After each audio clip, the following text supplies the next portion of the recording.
warahmatullahi wabarakatuh. Syukur kita senantiasa kita hubungkan kepada Allah Subhanahu wa Ta'ala atas limpahan rahmat nikmat yang terus Ia berikan kepada kita. Salawat dan salam kepada Rasulullah Nabi Muhammad sallallahu alaihi wasallam. Allahumma shalli wa sallim wa barik alaihi. Saya tidak mengatasnamakan thariqat. Saya hanya mengatasnamakan zikir thayyibah. Arti zikir thayyibah itu zikir, ya berzikir untuk mendapatkan kebaikan. Kalaupun nanti saatnya thariqatnya kita harus buka, tapi tidak sekarang, karena kalaupun kita berthariqat hanya menjadi sebuah informasi, tidak menjadi pengamalan pun sia-sia. Yang saya maksudkan itu, kita kan biasa berzikir la ilaha illallah.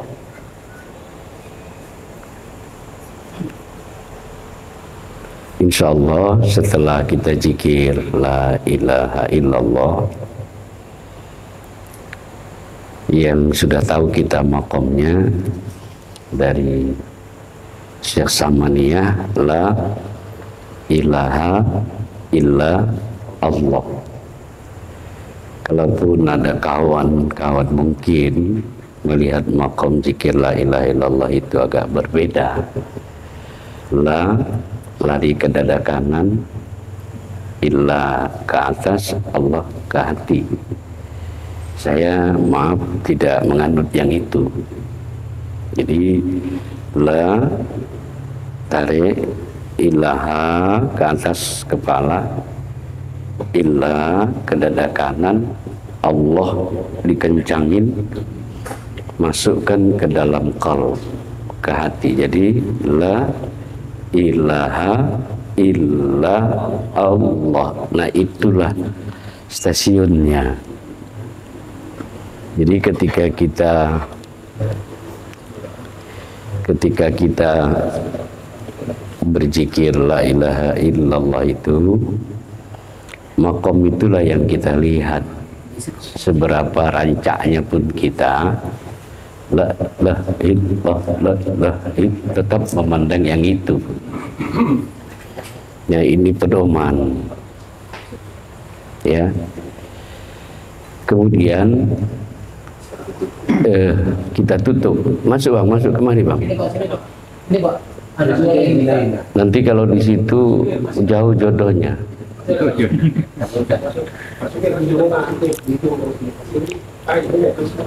Masuk Pak Sukir. Allah Muhammad. Bisa izin ya, itu bisa kita pahami ya. Baik, jemaah yang dimuliakan Allah, kita putus saja dulu komunikasi kita dengan diri zahir, karena diri zahir ini urusan dunia. Sekarang kita masuk ke dalam, ini urusan akhirat. Dan inilah nanti kalau kita singgung, dunia akhirat itu sudah nyata pada diri. Jadi kalau dikatakan yuk kita masuk ke dalam akhirat kita, ya kaji itu dipandang. Nah, ini nanti perlu juga kita diskusikan ya. Tapi yang jelas garis besarnya, diri zahir ini urusan dunia. Kalau kita buka mata ini, tapi masuklah kita ke diri akhirat kita, ke dalam. Lihatlah, ya lihat di sana ada zat Allah, ada asma Allah, ada af'al Allah, ada sifat Allah. Dia ditajallikan Allah dalam bentuk manusia. Sekalipun kita merasa manusia, tapi di hadapan Allah, manusia itu rahasiaku, manusia itu diriku. Jadi pandangnya dari sisi Allah.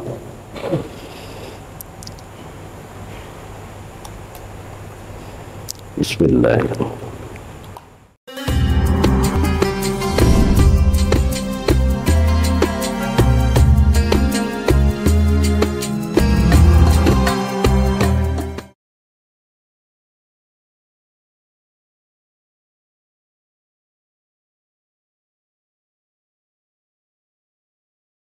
Nah, perlu kita konsentrasi dalam meniti ke dalam diri itu dengan melihat zikir la ilaha illallah, menzikir Allah. Ini adalah salah satu upaya cara untuk kita meniti di kedalaman diri. Sampai ketika kita di level 4 itu la maujudu illallah, nggak ada yang ini nyata kau ya Allah. Nah, bagaimana perasaan kita dari stasiun ke stasiun berikutnya? Ya, itu juga gambaran ukhrawi kita. Gitu dia. Jadi udah nampak pakir bagaimana andaikan besok kita pulang.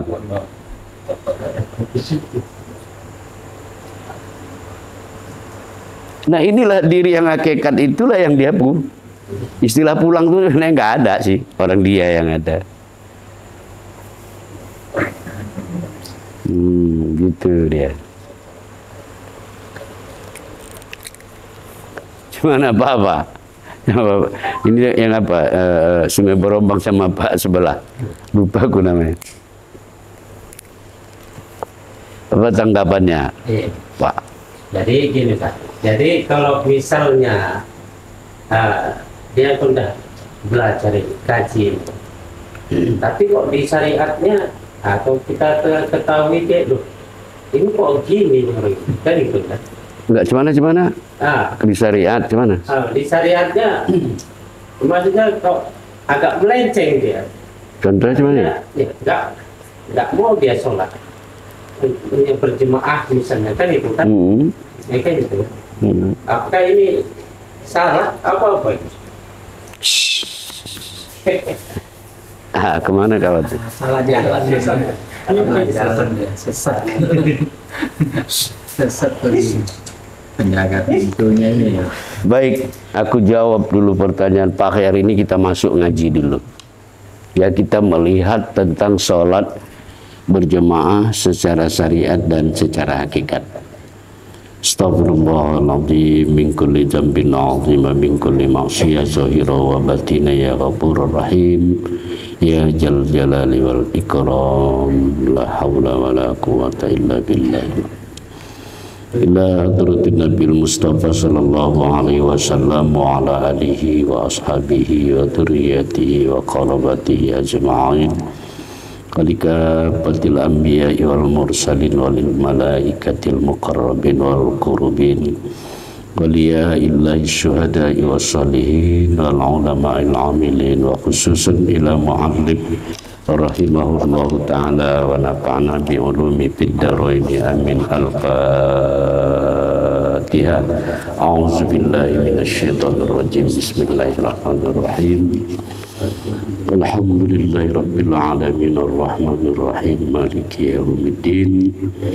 Iyyaka na'budu wa iyyaka nasta'in. Ihdinas siratal mustaqim. Siratal ladzina an'amta 'alaihim ghairil maghdubi 'alaihim waladdallin. Bismillahirrahmanirrahim.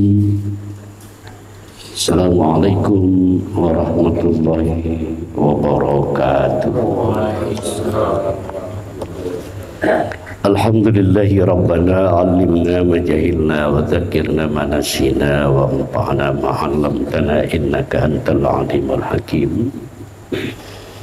Asyhadu an la ilaha illallah wahdahu la syarikalah wa asyhadu anna Muhammadan 'abduhu wa rasuluh. Allahumma shalli wa sallim wa barik ala sayyidina Muhammad wa ala alihi wa ashabihi ajma'in. Amma ba'd.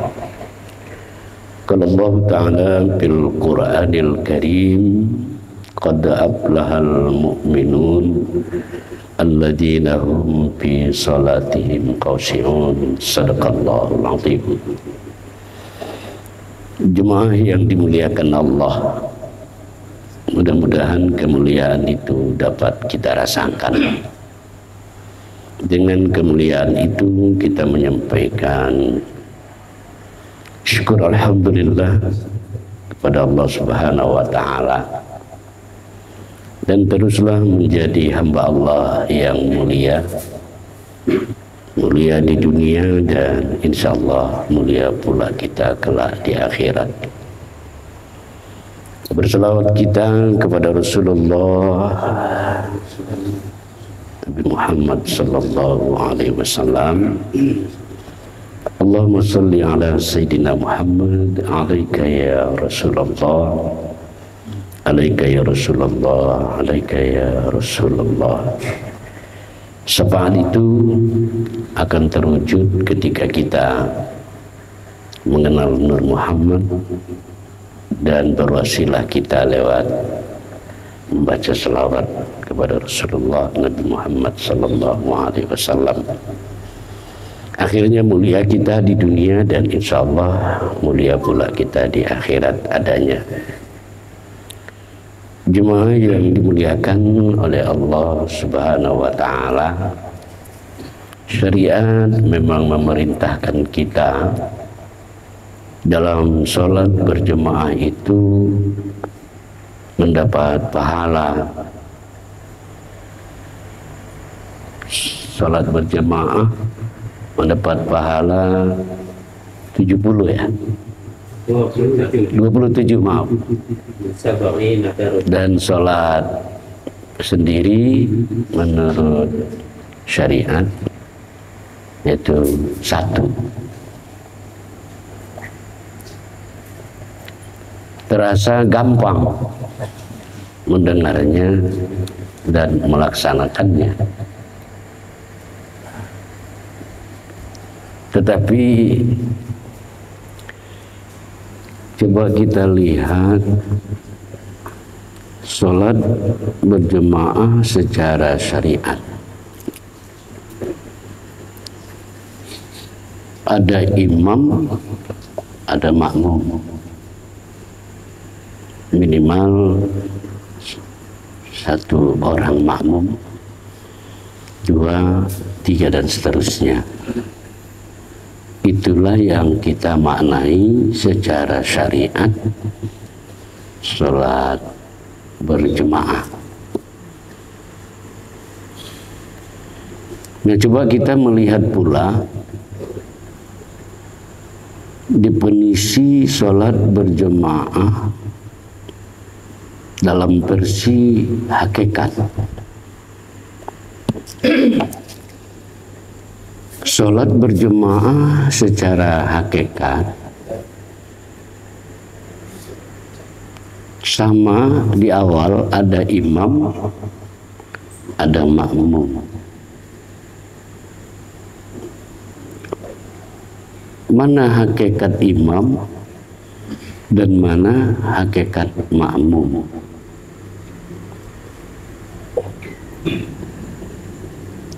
Maka hakikat imam itu adalah ruh. Kita tarik ke diri lagi. Hakikat makmum itu adalah jasad. Tidak akan bisa si jasad berdiri, ruku, sujud dan duduk. Yang bertakbir itu bukanlah mulut dan tangan, tapi sesungguhnya yang bertakbir itu adalah ruh. Sehingga ada hadis mengatakan Allahu ruhun Muhammadun jasadun. Allah itu adalah ruh dan jasad itu adalah Muhammad. Maka dari sini kita melihat hakikat sholat berjemaah. Di dalam kita bersolat berjemaah, tentu itu kalimat utamanya, ataupun di dalam sholat sendiri, tapi secara hakikat kita juga berjemaah. Tapi tetap saya katakan, tidak usah dipisah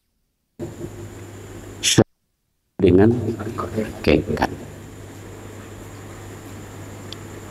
Maka tiliklah ketika kita melakukan sholat sendiri, sholat bersama-sama di masjid, di musola, ya tetaplah kita memandang ya imam itu adalah Allah, makmum itu adalah Muhammad. Itu tadi dalilnya. Allahu ruhun, Muhammadun jasadun. Ini sekaligus saya menjawab tentang pertanyaan kita minggu yang lalu itu ya. Kita gotong royong itu menyelesaikannya. Nah, dengan itikad itulah. Nah, bagaimana orang, ini masuk problem, yang jadi imam yang tak paham ini. Syariat tanpa hakikat kan batal. Kalau imam tidak paham kaji ini, sah nggak sholat berjemaah? Batal. Kalau menurut dalil hakikat tanpa syariat, batal woy. Nah, tapi terlepas dari dalil itu, bagaimana orang sholat sendiri tapi di sisi Allah dia tetap berjemaah? Kenapa dia memahami ya imam itu ruh, makmum itu jasad. Nah, masalah juga kan kalau dia sendiri nggak ikut orang lain dalam pandangan syariat kan. Tapi yang sempurna itu mana? Tentu sholat beramai-ramai pakai kaji itu. Sholat sendiri pun pakai kaji yang itu. Nah, jadi yang dapat pahala sampai 27 ya, 20 derajat itu kalau dia sampai pada titik ini. Begitu dia. Cuma yang dimuliakan oleh Allah tidak hanya sampai di situ pemahamannya.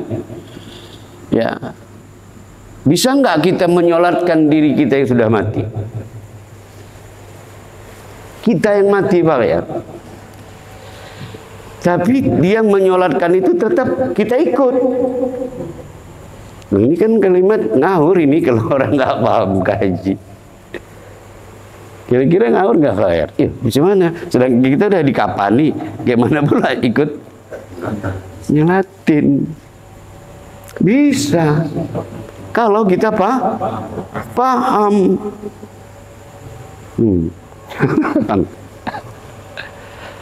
Kalau kita paham, memandikan pun ikut, ngapain ikut, menyolatkan pun ikut, sampai dikebumikan mengkebumikan pun ikut. Nah, bagaimana ceritanya ini? Ini kalau bangsa di TV, ini pasti pakai reklame ini. Ya kan? Kita tunggu, kita lewatkan. Ya, menunggu pesan-pesan berikut ini. Cuma renung kali itu, nggak banyak kaji kita malam ini. Bagaimana pula orang yang mati di pesawat, mati di gedung, runtuh, nggak ditemukan jasadnya. Nah, Pak Junaidi harus bisa nyolatkan sendiri. Nah, ini kan persoalan bahasa ini. Jadi kalau kita paham, yang dimandikan yang mati itu kan Muhammad. Yang memandikan siapa? Kalau bapak ini agak naik sedikit, tunggu ku turunkan dulu. Jadi kalau makrifat bapak yang menyolatkan itu Bilal mayit itu, nah ini apa ceritanya ini? Hakikatnya yang mati itu Muhammad. Kalau bapak paham gaji ini, yang menyolatkan itu siapa? Allah.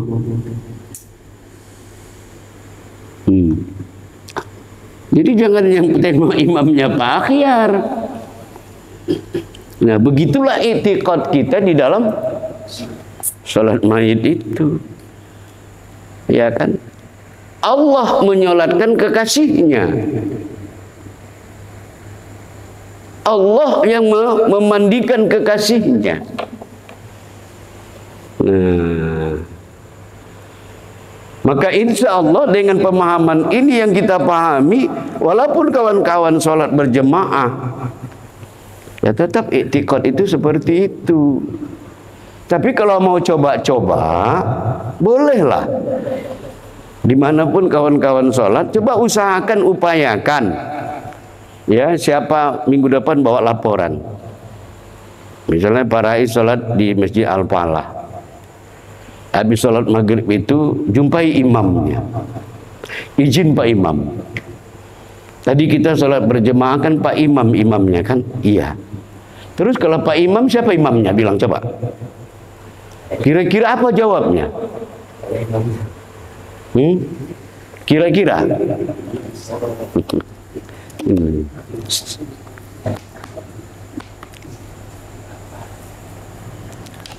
Nah, kalau itu dipertanyakan apa kejadian itu? Kira-kira? Kira-kira berani nggak nanyakan itu? Biar kita survei. Siapapun kawan-kawan Jumat apa pengajian minggu depan sudah ada jawaban. Aku Ustaz nanya waktu maghrib itu aku tanya sama imam yang ini gitu. Dibilang aku bego. Dibilang gajiku gila. Nggak apa-apa. Iya kan? Biar kita mencoba melihat, ya jangan sekedar standar ukurnya karena dia sekedar tahfiz. Tapi i'tiqadnya dibawanya kemana gitu? Nah, ingat ya dalilnya itu ya, Allahu ruhun Muhammadun, Allah imam, Muhammad makmum. Itulah kesempurnaan sholat berjemaah. Ustadz minta izin, kalau imamnya misalnya kita lihat memang nggak pernah ngaji hakikat, karena ngaji hakikat dianggap orang ancaman sesat, ya kan? Saya yakin imam itu nggak bisa seperti kaji kita ini. Apa tindakan yang kita lakukan? Tindakan yang kita lakukan adalah walaupun kita makmum, kita bisa tampil di hadapan sebagai imam. Maknanya caranya bagaimana? Hadapkan batin imam itu kepada Allah seperti apa yang kita pahami. Gitu. Selesai. Nah, kalau syariat kan kapan batalnya imam? Kalau ada peristiwa yang membatalkan, mungkin dia buang angin, dia keluar, bisa kan digantikan makmum. Itu isyarat syariat. Hakikat gimana? Nah seperti itu. Coba jemaah dimuliakan oleh Allah. Kita kan masih mendefinisikan sholat sampai hari ini. Mohon maaf saya. Kita masih memandang sholat itu dari sisi gerakan. Berdiri, ruku, sujud, duduk. Berdiri, ruku, sujud. Kalau ada pertanyaan, pernahkah kawan-kawan melihat orang sholat? Coba. Ya kita bisa jawab kan. Terus cari loh Ustaz. Orang tiap hari nengok orang sholat. Itu gerakan sholat. Substansi sholat itu apa? Sholat itu kan dari kata wasola.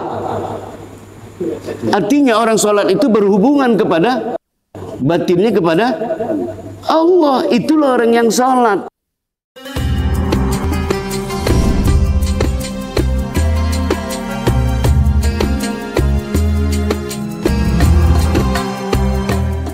Ketika dia sholat berhubung kepada Allah, Bisa kita lihat? Tidaklah. Tapi secara pribadi kita memahami ini, pahamlah kita. Inti dari sholat itu bukan gerakan itu. Kalau inti sholat itu gerakan, kenapa ada dalam fikih nggak bisa berdiri, duduk, nggak bisa duduk, berbaring. Habisnya kalau kalimatnya ya disolatin kan. Hakikat sholat itu, substansi sholat itu adalah sholat wasolat. Ya. Makanya dikatakan di ayat itu, ya ayyuhalladzina amanu taqullaha wabtaghu ilaihi wasilah. Wasilah itu hubung. Maka berbeda dengan makna wudu. Kalau wudu, ketika kita berwudu, bukan sekadar membasuh muka, tangan, kaki. Kalau itu yang kita lakukan, iya kan, lebih bagus, lebih bersih menurut saya mandi kan. Tapi apa sesungguhnya pembelajaran dari wudu itu adalah memutus hubungan. Itu hakikat wudu. Kita putus hubungan mata ini dengan maksiat, kuping ini, otak pemikiran ini putus. Ya, hanya dia tertuju kepada jad wajibal wujud, nggak lagi mendengar yang nggak baik, melihat, mencerca. Sebenarnya hakikat wudhu itu. Tapi kita kan terjebak pada lapisan atas, melihat berwudhu itu. Tapi substansinya nggak kita pakai. Bayangkan orang habis wudhu bisa menceritain orang. Kalau bahasa emosinya kan kurang ajar, betul itu. Bukan itu. Kalau wudhu memutus, pahamlah maksud memutus di situ ya. Kalau sholat menyatu. Nah itu substansinya. Nah jadi kembali kita Pak ya ke itu ya, sholat berjamaah secara hakikat itu ya sudah dapat kita lihat, Allah imam, Muhammad makmum. Karena si jasad tak akan bisa berdiri, ruku, sujud, duduk. Yang bergerak itu, bertakbir itu adalah ruh. Ruh itu rahasia diriku, kata Allah. Itu adalah nyataku.